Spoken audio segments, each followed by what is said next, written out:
चलिए दोस्तों, बात करते हैं इस एक और क्वेश्चन के बारे में। इस क्वेश्चन में एग्जामिनर ने कहा इफ x प्लस का y प्लस का z is equal to 19, x y plus का वाई जेड प्लस का z x is equal to 114, then value of under root के अंदर एक्स क्यूब प्लस में वाई क्यूब प्लस में जेड क्यूब माइनस का 3xyz। इसको सॉल्व करना है और बताना है कि इसका राइट आंसर क्या है।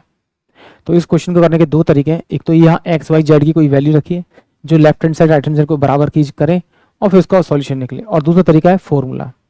आपको फॉर्मूले भी याद होने चाहिए क्योंकि कई बार डायरेक्ट अप्रोच नहीं लगती, तब हमें फॉर्मूले की जरूरत पड़ती है।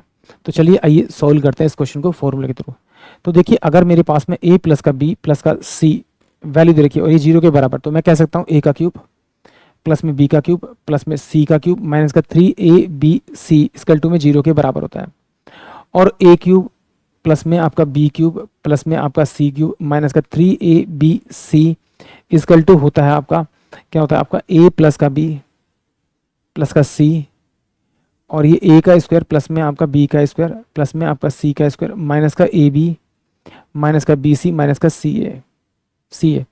अगर मैं थोड़ा सा इसे मॉडिफाई करूँ, मतलब थोड़ा सा इसमें एडजस्टमेंट करूँ, तो ये मेरे पास में a प्लस का b प्लस का c ये बराबर होता है आपका a प्लस का b प्लस का c का होल स्क्वायर और माइनस का 3 ब्रैकेट के अंदर ab प्लस का में bc प्लस का ca। ये भी इसका फॉर्मूला होता है, ये भी इसका फॉर्मूला था। बट इससे बेनिफिट क्या होगा आपको कि इसमें एडजस्टमेंट ना करके आप डायरेक्ट इसमें वैल्यू रख सकते हैं, क्योंकि x plus y plus z की वैल्यू मुझे 19 दे रखी है, एक्स वाई प्लस का वाई जेड प्लस का जेड एक्स की वैल्यू ये दे रखी है, यहाँ पे रख दीजिए। ये रखूँगा तो मेरे पास 19 हो जाएगा ब्रैकेट के अंदर।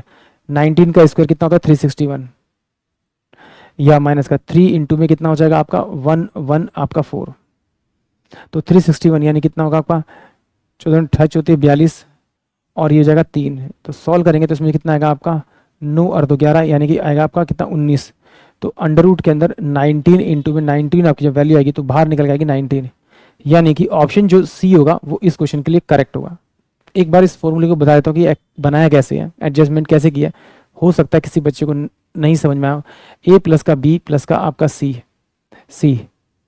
का जो होल स्क्वायर होता है वो होता है आपका ए का स्क्वायर प्लस में आपका बी का स्क्वायर प्लस में आपका सी का स्क्वायर प्लस में 2 ब्रैकेट के अंदर ए बी प्लस का बी सी और प्लस का सी ए, ये इसका फॉर्मूला होता है। बट जब मैंने अपना फॉर्मूला देखा तो मेरे पास में ए प्लस का बी प्लस का आपका सी था और ब्रैकेट के अंदर था ए का स्क्वायर प्लस में आपका बी का स्क्वायर प्लस में आपका सी का स्क्वायर माइनस में ब्रैकेट के अंदर ए बी प्लस का बी सी प्लस का आपका सी ए। ये मेरे पास में ये मेरा फॉर्मूला था।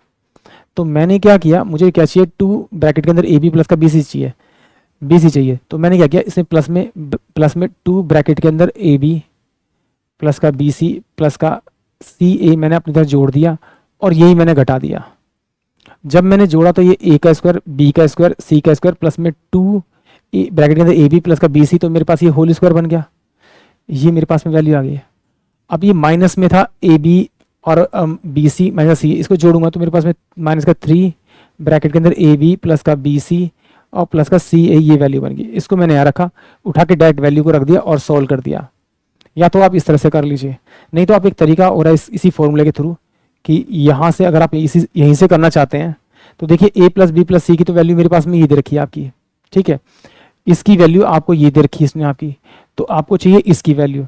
तो आप इन दोनों की वैल्यू को उठा के आप यहाँ और यहाँ रख दीजिए, तो इससे भी आपको वैल्यू मिल जाएगी। उस वैल्यू को रख के आप सोल्व कर सकते हैं। यानी कि पता होना चाहिए कि एक क्वेश्चन को हम कितनी तरह से हैंडल या टैकल कर सकते हैं। अब चलिए उस तरीके के बारे में बात करते हैं जिससे हमें एग्जाम में इस टाइप के क्वेश्चन को हैंडल करना है।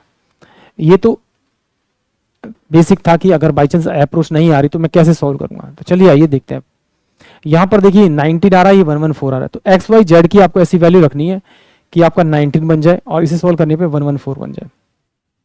तो मैं इसे यहाँ रख लेता हूँ। एक्स की वैल्यू मेरे पास में अगर 6 है तो वाई की वैल्यू मैंने मानी 4, तो 6 4 10 और ये हो जाएगा मेरे पास में आपका 9 19, यानी इन तीनों वैल्यू को रखने पे मेरा 19 बन रहा है। अगर इन वैल्यू को यहाँ रखने पे 114 बनेगा तो इसी से मेरा राइट आंसर आएगा। तो ये देखिए एक्स वाई है तो 6 चौक 24, इसकी वैल्यू आ रही है 24।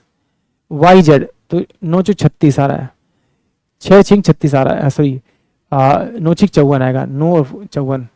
तो इसको जोड़ूंगा मेरे पास में 36 और ये आएगा 0 60 और ये कितना हो जाएगा आपका 34 60 और ये 54, तो 4 और 6 5 11 यानी 114 आ रहा है।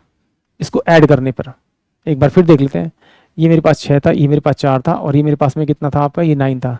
तो इसको मल्टीप्लाई किया तो ये 24 आया आपका, इसको मल्टीप्लाई किया तो आपका 36 आएगा, इसको मल्टीप्लाई करेंगे तो आपका 9×54 आएगा। ऐड करेंगे 10 और 4 14, 5 3 8 10 और 1 1 4, यानी कि ये left hand side right hand बराबर है। इसी वैल्यू को रख दें यहाँ पर। तो x की वैल्यू 6 है तो ये मेरे पास में कितना आ जाएगा आपका 216। z की वैल्यू 9 है तो ये 729 इसकी वैल्यू आ जाएगी। y की वैल्यू 4 है तो 4 का क्यूब कितना होगा आपका 64। ऐड कर देते हैं तो ये 6 4 10 9 19 और 19, तो 6 4 10 और 1 कितना होगा आपका 6 और 3 9 10 10 10, और ये कितना हो जाएगा 7 और 9 और 10, ये 1009 इसका समीशन आ गया। यहाँ पर देखिए मैंने इसका 3 इंटू में आपका 6 इंटू में आपका 4 इंटू में आपका 9 है, तो ये कितना हो जाएगा आपका 4 3 12, और ये क्या है 9 6 54 54, मल्टीप्लाई कर देते हैं आपका। तो 4 दूनी 8 और 5 दूनी 10, और यह जगह का 54, तो ये 8 4 और 6 माइनस का, तो 6 4 और 8 जब इसमें से माइनस करूँगा तो मेरे पास 1 बचेगा आपका, 1 बचेगा, और ये आपका 6 बनेगा, और ये आपका कितना बचेगा आपका 3 बचेगा। तो अंडर रूट के अंदर आपका 361 बच रहा है, और इसका जो फैक्टर होता है वो 19 इंटू में 19 होता है, यानी कि ऑप्शन जो सी होगा वो इस क्वेश्चन के लिए करेक्ट होगा। आई होप आप सभी को क्वेश्चन समझ में आया होगा।